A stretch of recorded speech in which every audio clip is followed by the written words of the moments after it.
With everything going on right now, with inflation, interest rates, and so much more, if you're not willing to change the game, then this genuinely is the worst time to be buying property.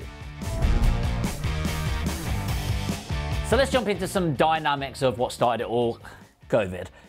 I won't say what happened, who knows what happened, right? So it set a catalyst for everything. So ultimately, through the lockdown, what happened is it reduced demand immediately, right? So you'll notice if you look at the growth of the country, it went like that.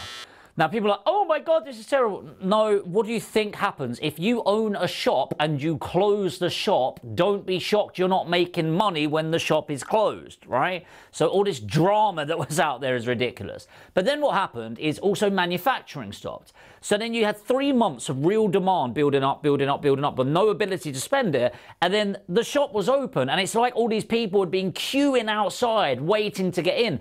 And so suddenly, when there's more demand than supply, what happens is it goes up in prices, also known as inflation. Now, inflation in itself is not good or bad, but we're targeting about 2%. 2 to 3% is absolutely fine in inflation. Even 4% is pretty fine.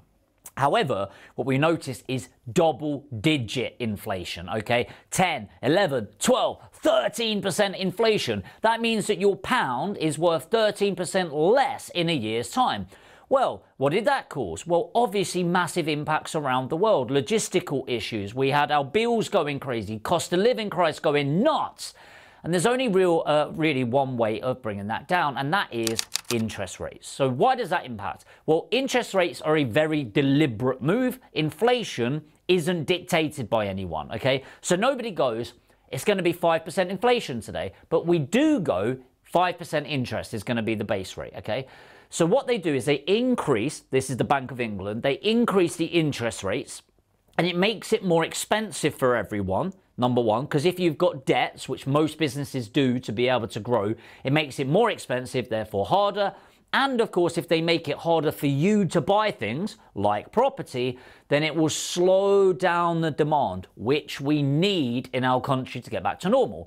What it also does is it incentivizes us to keep money in the bank. Because if interest rates are pretty good, hey, I'm getting good savings.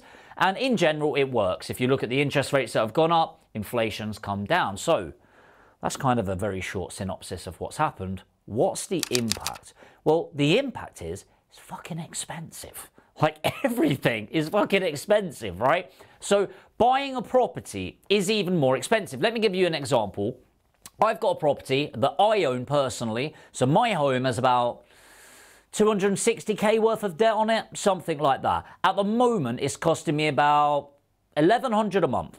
In February, it's coming up, and it will then cost me about $2,300 a month, right? Now, I'm in the very fortunate situation where that just doesn't impact me too much, where I can pay it off or do whatever. However, think about the average person. The average person has about 2 months worth of savings. How is that person going to afford it? And just so you've got an idea, there are 1 million properties coming up to the end of their 5-year fixed. Caveat. If you don't know what that is, when you get a mortgage, you get fixed or variable rates. A fixed rate is fixing it in place, and you can fix for 5 years. So they would have fixed when it was 0.75%. Now they're going to come out at 6%. Imagine the impact that's going to have. So all of those people, a lot of them are going to really struggle and will sell off their properties. Now, it sounds brutal, but that is actually an opportunity, which I'll go through in a moment. So the impact for us is it costs a lot more to buy them. So what's the impact on buy-to-lets? Well, short term, your cash flow is fucked. The properties you were making £300 a month from a boring vanilla buy-to-let on is now making about 100 quid a month or 80 quid a month. And you might go, well, that's a bit shit. Well, yeah, if that's the game you want to play. But let's play the medium and long-term game. But I always say, if in doubt, zoom out. Let's look at the big players here. You've got Lloyds Bank looking to become the biggest bank in the UK by 2025, and they want to own 50,000 properties. You've got Legal & General doing one of the biggest developments in Europe, in Leeds right now, by the way. I'm very lucky on that. The South Bank development is 350 football pitches, the second largest residential development ever. Aviva have allocated 100 million to buy properties this year. And we're all worried about these things because of the short term. But actually, if you're buying buy-to-let from the short term, you're playing the wrong game. So Let me show you what happens medium term, long term, and I'll show you a sample size of 10 of my properties that I currently own so you can see the impact of this. So medium term, what happens? And I'll take you on a journey for this. So inflation goes up. At a certain point, we need to bring that down. So the government or the Bank of England increases interest rates. What that does, it makes it harder so inflation starts to come down. So then, let's say a cost of a buy-to-let becomes more expensive. Well, first of all, we've got a few things going on. So those million people that have got their mortgages coming up, a lot of them, unfortunately, will need to sell. And then what happens when somebody sells their property? Do they just suddenly go on the street? Hopefully not. They need to go and rent somewhere. So if there's more people renting now and less people with a buy-to-let, what do you think that means for rental prices? Supply and demand, right? Well, rental prices go up, obviously, and short-term it hurts the landlord, the investor, long-term it hurts the tenant. And that's the reality of it, because obviously the cost gets passed on to the tenant. Otherwise, people just sell shop, right?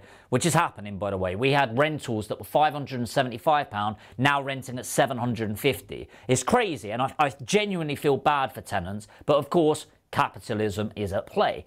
So then what happens? And this is the brutal part. So short term, we hurt.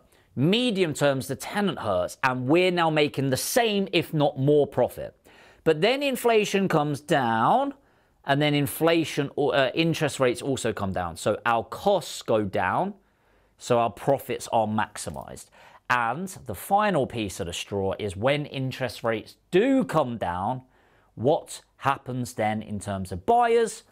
They flood the market because now they can buy it with cheap finance again, and then suddenly the value of your property shoots up. Hopefully that's given you a bit of a synopsis of what happens. But what about the long-term play? Well, the long term is capital appreciation and capital growth. And I'll show a sample size of 10 properties here that I bought. You can see the last time they were refinanced and the values of the properties. And you can see over the period how much cash has come in and how much capital growth there's been. And you'll see about 80% of my wealth through this selection of 10 properties is through capital growth, not the rental amounts. Now, when you understand that truly, that you don't actually have a cash flow problem. If you're sat there with 50, 100, 200 grand, you don't have a cash flow problem. You've got a wealth problem, right? If you had a cash flow problem, you wouldn't have been able to save up that amount of money or invest that amount of money. So you've got a wealth accumulation problem. And the cool thing about buying properties for long term is you can protect against tax. So you can invest in properties, build your portfolio, make it really tax efficient. And if you ever pop your clogs and it goes to your kids, you can also protect against inheritance tax. So the truth is, it's not about is property working or not. It's about what's the game that I'm playing. So the game I'm playing is I am taking advantage of this to get into better areas. Through COVID, the demand was here, supply was here. And I just couldn't get anywhere near stuff. So in my area, 120 grand property would go like that for 150k. Genuinely, it would go on the market today and sell for 20 grand, 30 grand higher. That is really hard. So I had to go on outskirt areas. Whereas now, because the demand is here and supply is here, so demand is still way higher, by the way. There's still massive competition. That's in the UK. We've got a million housing shortage of properties in the UK. But because of that, what we're able to do is get access to those better areas with much higher capital growth. So then what happens is when the interest rates come down, what areas do you think people flood to most? The high demand areas, which is where I invest in. And of course, what we do at Aspire Property Group, we find our investors.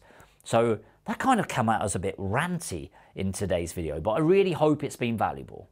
So the main thing in 2023 is about making your money go far further. Now, the reason for this is if you've got money in your bank, get it out. Like with inflation as it is, and by the way, that's advertised inflation, not real inflation. That is eroding your money. So say, for example, real inflation is about 10%, which by the way, is still a bit higher, but anyway, that's at 10%. If you've got 100 grand, you are losing £10,000 a year in real value. You need to get that out. So Aspire Property Group, what we do is we help people buy portfolios, and we do it completely hands-free. So it's not for active investors that are spending full-time in property. It's for people that are doctors, dentists, business owners, that they're making their money and we get their money working hard for them. But ultimately, It's about making sure people don't make mistakes. And mistake number one is not investing in the first place. I promise you it would be a massive mistake. Ignore the naysayers that absolutely don't know what they're talking about. And number two is investing in the wrong areas. And that's probably where the naysayers are getting their information from, because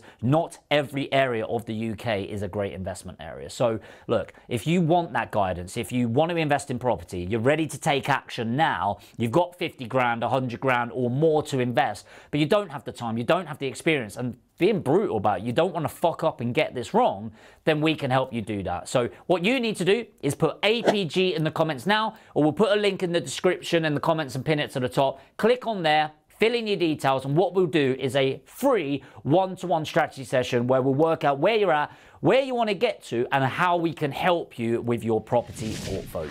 If you're new to the channel, it would help me immensely if you hit that subscribe and the notification bell. And of course, if you got value from this video, tap the like button, and I'll see you in the next video.